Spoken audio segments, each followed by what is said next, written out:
Nasa kustodiya ng Ngunyan kan otoridad ang target sa pigkasar na bypass operation sa Purok 2, Barangay San Agustin, Irigas City, Camarines Sur, alas 9:24 nin banggi kan na kaaging Martes. Binisto ni Police Captain Bella Vergara Sereno kan Irigas City Police Station ang 35 anyos na suspect na si alias Boboy na residente kan Purok 3, Barangay San Isidro, parehong Banwaan. Sigun kay Bella, pigkukonsiderar na sarong street level individual ang suspect kung sa ina-recover sa iya ang 7 pidasong heat-sealed transparent plastic sachet na may laog na tigtutubudang shabu na may gabat na puko mas o menos 35 gramo asin nagkakantidad 238,000 pesos. Apwera kaini, nakuaman ng ginamit na bypass money na sarong 1,000 peso bill asin 49,000 pesos na budol money.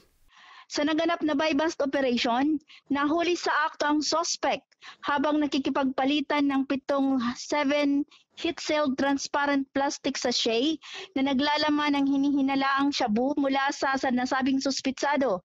Sa impormasyon, haloy ng pigmomonitor kan otoridad ang hiro kan suspect. Naging matrayumpo ang operasyon huli sa pinagsarong puwersa kan Irigas City Police Station asin PDEA Bicol. Nananawagan po tayo sa publiko na magkaroon po tayo ng malasakit at huwag po tayong matakot na magbigay ng anumang impormasyon at isumbong ang anumang uri ng krimen, lalo na po kung ito po ay tungkol sa droga, para po sa patuloy na pagpapanatili ng kaayusan at kapayapaan tungo po sa kaunlaran ng ating bayan. Sa presente, nasa kustodiya na kan Irigas City Police Station ang suspect asin nahahampang sa kasong pagbalgar sa Akta Republika 9165 o Comprehensive Dangerous Drugs sa ACOB 2002.